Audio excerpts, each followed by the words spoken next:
Un ancien antiquaire découvre un appareil qui peut le rajeunir et finit par se saouler par son pouvoir. Mais en découvrant la vérité à ce sujet, pourra-t-il arranger les choses? Découvrons-le dans le film de 1993 intitulé « Chronos ». Au cours de l'année 1536, un alchimiste nommé Uberto Falconelli a fui l'Inquisition et a créé un appareil qui peut donner la vie éternelle à quiconque le possédait. Il débarqua à Veracruz, au Mexique, passant sa vie à perfectionner sa création, qu'il nomma Chronos. À l'intérieur de l'appareil, l'alchimiste a placé un insecte non spécifié qui était en prise avec le mécanisme d'horlogerie interne et qui sécrète une substance inconnue à quiconque l'utilisait. Cette substance donnera alors l'immortalité à la personne.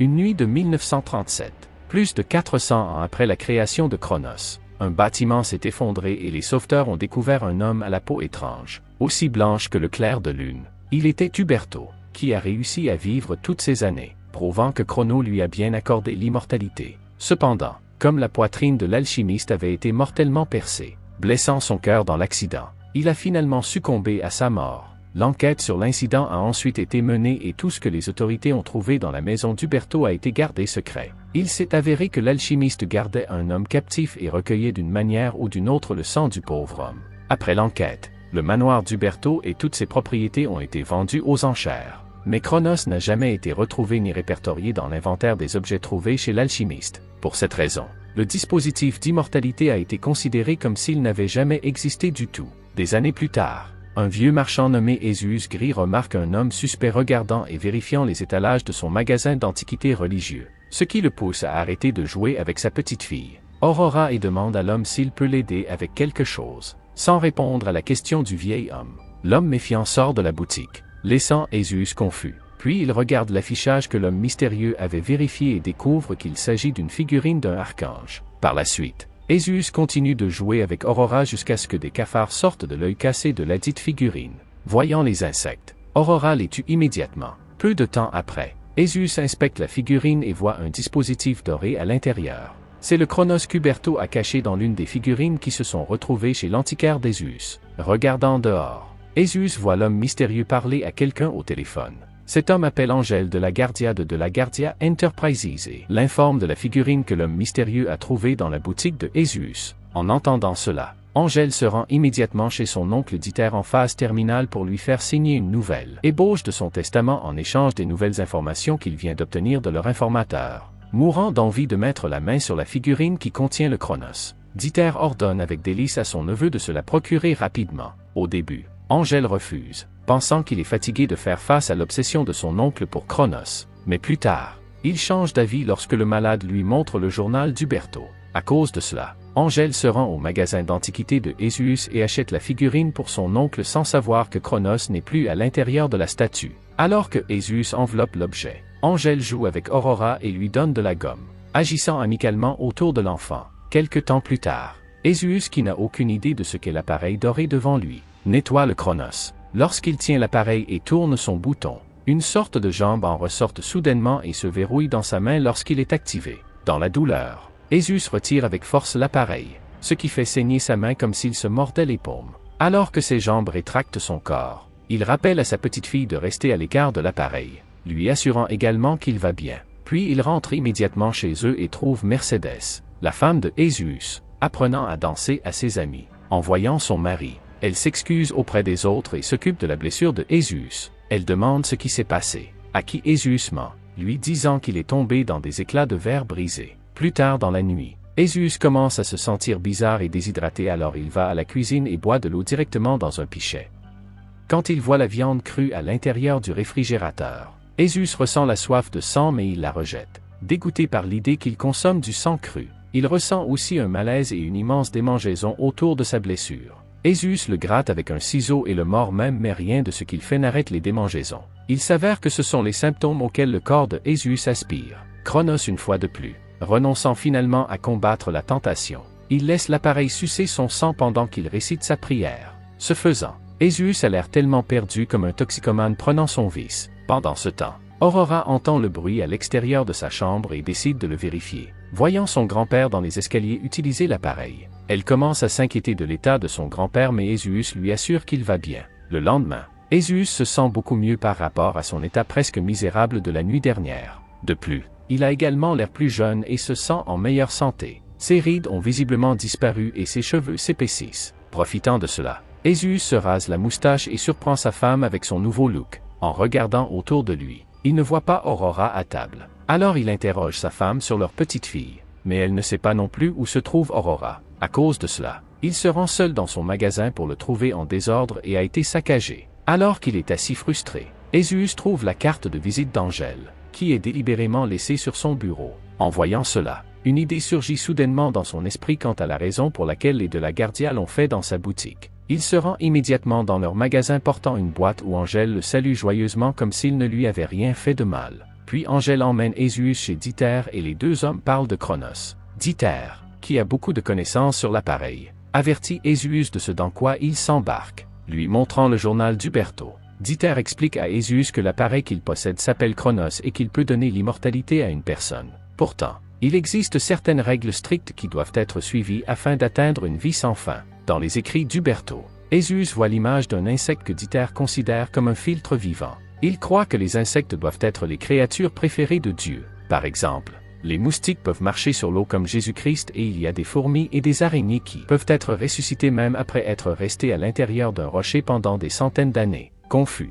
Ezüs demande à Dieter pourquoi il lui raconte tout sur Chronos. Il s'avère que l'homme est en train de mourir, voulant vivre éternellement. Il veut mettre la main sur l'appareil pour se rendre immortel. Soudain, il attrape la boîte que Ezüs portait plus tôt. Lorsque Ezüs essaie de reprendre la boîte, Dieter voit le bandage dans sa main, réalisant rapidement qu'il a déjà utilisé Chronos, ce que Ezüs pense que ce n'est qu'un accident. Énervé, Dieter lui dit de sortir de leur établissement mais avant qu'ils ne partent, Ezüs se retourne vers les de la Guardia et dit cryptiquement à Dieter qu'ils auront quelque chose à perdre. Alors que Ezüs quitte leur vue, le malade ouvre la boîte mais ne trouve que des cadenas à l'intérieur. Réalisant qu'Ezüs s'est moqué de lui, Dieter se moque de lui via le système de sonorisation de leur établissement, disant à Ezüs que lui seul connaît les règles de Chronos et qu'il ne les lui dira jamais. Alors qu'Ezüs arrive à la maison en sueur et haletant, il va demander à Chronos de l'utiliser à nouveau mais à sa grande consternation, il manque, et il se rend immédiatement compte qu'Aurora a dû le prendre après avoir vu ce qui s'est passé la nuit dernière. Se rendant sur le toit, Ezüs le cherche dans le coffre à jouets de sa petite fille mais ne trouve rien. Finalement, il voit Aurora se cacher derrière une couverture. Assis à leur coin habituel, Ezüs joue avec sa petite fille et la convainc de lui rendre l'appareil. Il assure à Aurora que rien de mal ne lui arrivera jamais tant qu'ils seront ensemble. En entendant cela, Aurora sort enfin de sa cachette et remet l'ours en peluche à Ezüs où elle a caché Chronos. Plus tard dans la nuit, la famille Gris se rend à une fête du Nouvel An dans leur communauté. Mais Ezüs utilise d'abord Chronos avant de partir. Alors qu'il ressent l'effet de l'utilisation de l'appareil, il remarque que les blessures par piqûre qu'il reçoit de ses jambes guérissent immédiatement. À la fête, il montre un appétit sexuel accru en embrassant passionnément Mercedes pendant la danse. Même en mangeant, Ezüs ne lâche pas sa femme, s'accrochant à elle comme s'ils étaient encore des adolescents. Cependant, leur amusement est interrompu lorsqu'ils voient un homme saigner du nez. Ressentant à nouveau la soif de sang, Ezüs s'excuse et suit l'homme aux toilettes. Là, il attend que l'homme ait fini de se nettoyer avant d'essayer de lécher le sang tombé sur le lavabo. À ce moment-là, un homme sort de la cabine, obligeant Ezüs à agir comme si de rien n'était. Et à sa grande frustration, l'homme nettoie le sang de l'évier avant de partir. Heureusement pour lui, il reste une goutte de sang sur le sol et il va directement la lécher. Tout d'un coup, Angèle entre dans les toilettes et lui donne un coup de pied dans la tête, le faisant perdre connaissance. Traînant Ezüs hors de la fête, Angèle l'amène ailleurs et le bête à mort. Angèle est fatiguée de gérer le traitement que son oncle lui réserve et son obsession pour les Chronos. Alors il exprime ses frustrations sur Ezüs. Ce faisant, Angela demande pourquoi son oncle est si obsédé par Chronos. Ce à quoi Ezüs lui répond honnêtement dans la mesure de ses connaissances sur l'appareil. En entendant cela, Angèle en rit en pensant que c'est ridicule. À son tour, Ezüs supplie Angèle de le laisser partir mais l'homme continue de le frapper. Ensuite, Angèle le met dans une voiture et la pousse de la falaise. Ezüs se couche inapte, ayant l'impression qu'il est en train de mourir seul. Effrayé, il prie Dieu de le laisser vivre. Peu de temps après, dans leur maison, Aurora est réveillée par les sirènes de la police. Le lendemain, le corps de Ezüs est amené dans un salon funéraire où il est assisté par Tito. Mettant de la passion dans son travail, Tito fait de son mieux pour donner à Ezüs l'air de dormir, en maquillant ses blessures. Mais comme son employeur lui dit que Ezüs sera incinéré, Tito perd son intérêt pour le corps et dit à son employeur de l'informer plus tôt la prochaine fois afin qu'il ne gaspille pas son maquillage. Pendant ce temps, dans leur boutique, Dieter fait appel à Angèle pour le rencontrer dans sa chambre. Là, un coup de canne du malade salue Angèle pour ce qu'il a fait à Esuus. En retour, Angèle ment en disant qu'il ne lui a rien fait. C'est juste que sa voiture a dérapé et est sortie de la falaise. En entendant cela, Dieter veut savoir si quelque chose a transpercé le cœur de Esuus, mais Angèle n'en est pas sûre. Frustré, le vieil homme malade dit des ordures à propos d'Angèle, le qualifiant d'inutile. Donnant une dernière chance à son neveu, Dieter ordonne à Angèle de s'assurer que Esuus est mort et de lui prendre Cronos. Suivant l'ordre de son oncle, Angèle visite le sillage de Esuus et lui pince le nez en plaisantant pour s'assurer qu'il est mort. Quelques jours plus tard, Esuus est ramené au salon funéraire pour sa crémation. Lors de la préparation de l'incinérateur, Tito remarque qu'il ne brûle pas correctement, alors il va au sous-sol pendant un moment pour le réparer. Mais quand il revient, Tito ne remarque pas que Esuus n'est plus dans son cercueil. Peu de temps après, Angèle réapparaît et demande à voir le corps de Esuus pour la dernière fois, alors que Tito lui dit que le cercueil brûle déjà à l'intérieur de l'incinérateur. Angèle sourit, croyant que Esuus est définitivement parti pour de vrai. Cependant, Esuus est toujours en vie mais pas bien. Marchant dans la nuit froide, il fouille la benne à ordures pour trouver une couverture à utiliser. À l'intérieur, Esuus trouve un journal et lit son nom dans la nécrologie. À cause de cela, il appelle à la maison et essaie de parler à Mercedes, mais juste au moment où Esuus prononce son nom, elle pose le téléphone, pensant que quelqu'un lui fait une farce sur l'autre ligne. Il est alors révélé qu'Aurora écoute le bref appel puisque leurs lignes téléphoniques dans la maison sont toutes connectées. Quand Esuus rentre chez lui, sa petite fille le salue et lui donne une serviette propre. Par la suite, ils se rendent sur le toit où Aurora retire tous ses jouets du coffre afin que Esuus puisse l'utiliser pour se reposer. Il utilise également à nouveau Cronos dans l'espoir de retrouver ses forces et de soigner ses blessures. Cependant, la lumière du soleil brille à travers les trous du toit et brûle la peau de Esuus comme s'il était un vampire. Agissant rapidement, il entre dans le coffre et se repose pendant qu'Aurora le ferme. Plus tard dans la nuit, Esuus se réveille et trouve sa petite fille en train de peindre sur le mur en l'attendant. Voyant cela, il a l'idée d'écrire à sa femme. Il essaie plusieurs fois mais ne semble pas trouver les bons mots à utiliser pour parler à Mercedes. Enfin, cachant en partie la vérité, Esuus dit à Mercedes qu'il a réussi à vivre après l'accident, sans en préciser la raison. Pourtant il promet qu'il finira ce qu'il a commencé.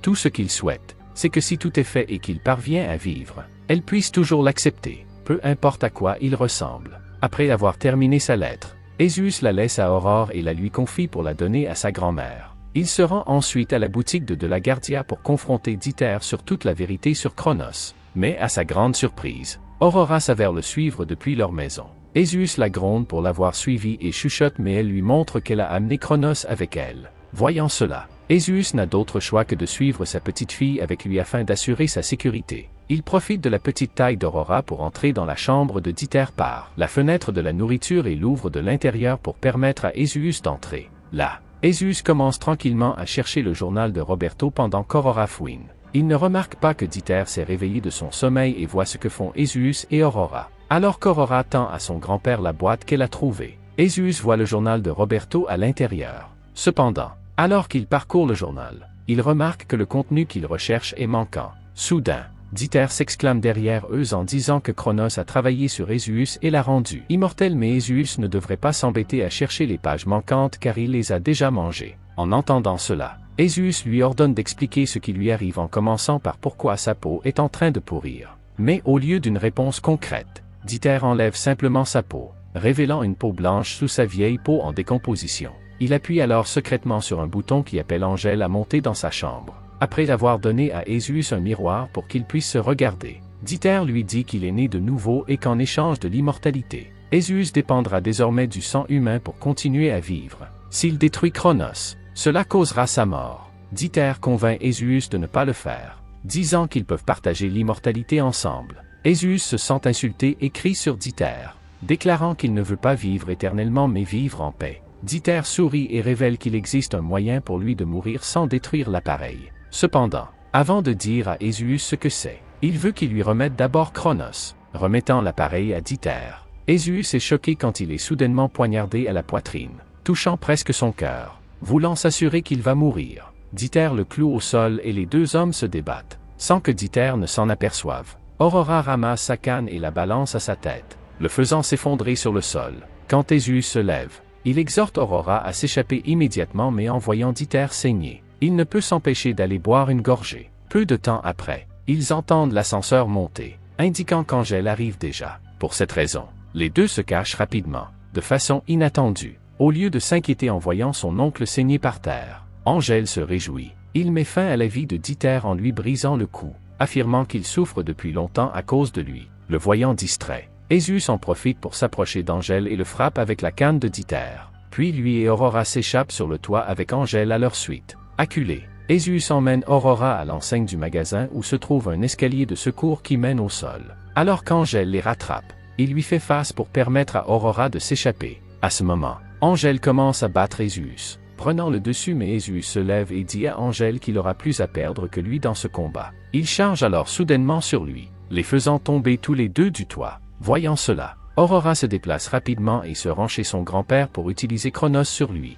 Esus récupère et se réveille, et commence à décoller la peau de son corps. Cependant, en regardant Aurora, il sent que sa soif de sang se renforce. Voyant sa petite fille le regarder avec effroi, Esus se rend compte de ce qu'il est devenu et détruit l'appareil. S'attendant à mourir lentement, Esus prononce son nom encore et encore, ne voulant pas mourir comme un monstre. Mais contrairement à ce que Dieter a dit plus tôt, Esus ne meurt pas. Pourtant, il décide de rentrer chez lui. Il se couche dans son lit en attendant que le soleil brille sur lui. Le film se termine avec Esus attendant son sort sans regret car il a Aurora et Mercedes à ses côtés.